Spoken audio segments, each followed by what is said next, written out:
మెదక్ జిల్లా పట్టణంలోని రామ్దాస్ చౌరస్తా మరియు అంబేద్కర్ నగర్ కాలనీలో భారత రాజ్యాంగ నిర్మాత డాక్టర్ బాబాసాహెబ్ అంబేద్కర్ జయంతి కార్యక్రమాన్ని ముఖ్య అతిథులుగా మెదక్ జిల్లా collector Rahul Raj, SC corporation chairman శశికళతో పాటు దళిత సంఘాలు, సామాజిక వర్గాలకు చెందిన అన్ని కుల వ్యవస్థ వర్గాల వాళ్ళు హాజరై జయంతి వేడుకలను ఘనంగా జరుపుకున్నారు. ఈ సందర్భంగా పలువురు మాట్లాడుతూ డాక్టర్ బిఆర్ అంబేద్కర్ ఆశయ సాధనకై పునరంకితం అవుదామని ఈ సందర్భంగా తెలిపారు.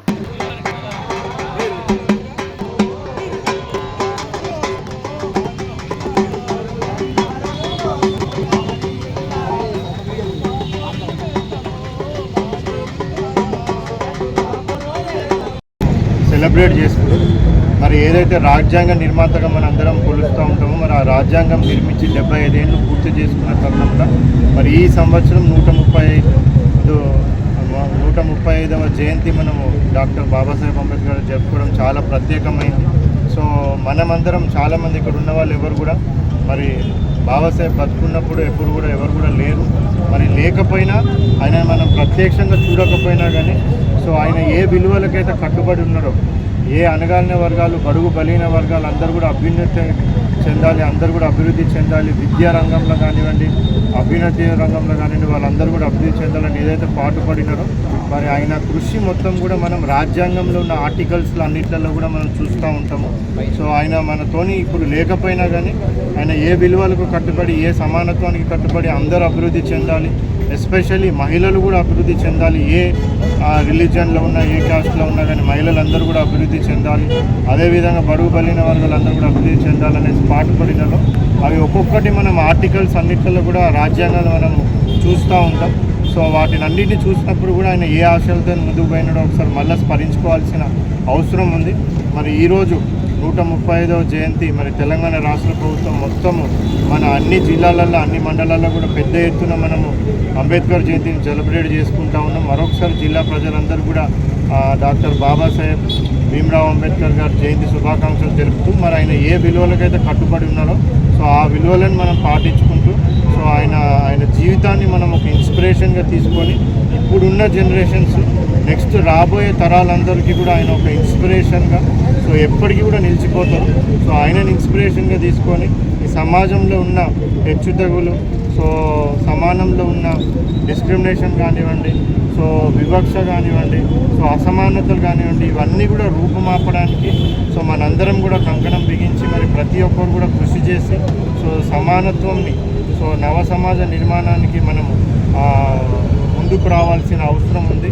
మరి అందరూ కూడా సమానత్వాన్ని పాటించుకుంటూ ప్రతి ఒక్కరు కూడా అభివృద్ధి చెందుతూ తద్వారా మన రాష్ట్రాన్ని, దేశాన్ని కూడా అభివృద్ధి పరిచే విధంగా ఆయన లక్ష్యాలను మనం ముందుకు తీసుకోవాల్సిన అవసరం ఉంది.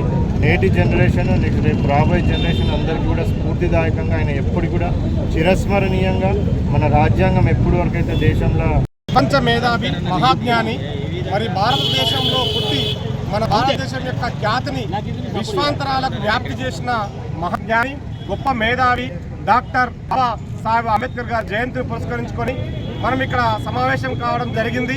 మరి ఆయన తన జీవితంలో ఎన్నో అవమానాలు, ఎన్నో అసమానతలు, ఎన్నో కష్టాలు, ఎన్నో బాధలు అనుభవించి తన జీవితాంతము మరి పేదల మరియు అందరూ సమానంగా బతకాలి, భూమి మీద ఉన్న ప్రతి జీవి సమానంగా హక్కులు సాధించాలని చెప్పేసి మరి పేదవాళ్ళకి, అదేవిధంగా అణగారిన వర్గాలకి మరి ఎన్నో హక్కులు సాధించి పెట్టి ఈరోజు అనుభవిస్తున్న ఈ స్వేచ్ఛ, ఈ యొక్క వాతావరణం, సమానత్వము ఇదంతా గిట్ట డాక్టర్ బిఆర్ అంబేద్కర్ ముందే గుర్తించి మరి భారత రాజ్యాంగంలో అందరికీ, అన్ని కులాలకి, అన్ని మతాలకి, అన్ని వర్గాలకి సమాన అవకాశాలు దక్కాలనే ఉద్దేశంతో భారత రాజ్యాంగాన్ని రచించి మరి భారతదేశానికి మహానీయుడు, యుగ పురుషుడు doctor B R Ambedkar. Doctor B R Ambedkar గారు ప్రపంచమంతా గుర్తిస్తున్నప్పటికీ అసహించడం జరుగుతుంది.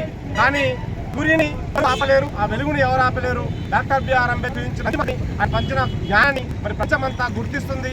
ఈ రోజు ఆయన జన్మదినాన్ని 4 సందర్భాలు చూస్తున్నాము. ఐక్యరాజ్య సమితిలో ఆయన జయంతి, దేశాల్లో ఆయన విగ్రహాలు వేస్తున్న సందర్భం చూస్తున్నాం.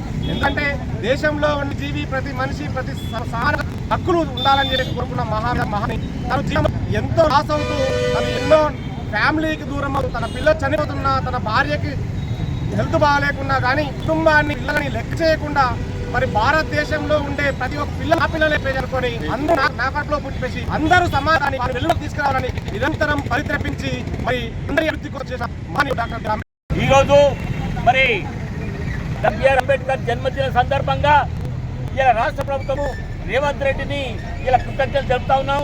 ఇలా ఎస్సీ వర్గీకరణ 30 సంవత్సరాల పోరాటంలో ఈరోజు జీవమైంది.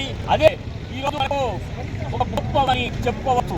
ఈరోజు మనకు రాష్ట్ర ప్రభుత్వానికి మరపున ఈరోజు ఒక కానుకగా రాష్ట్ర ప్రభుత్వం ఇచ్చింది.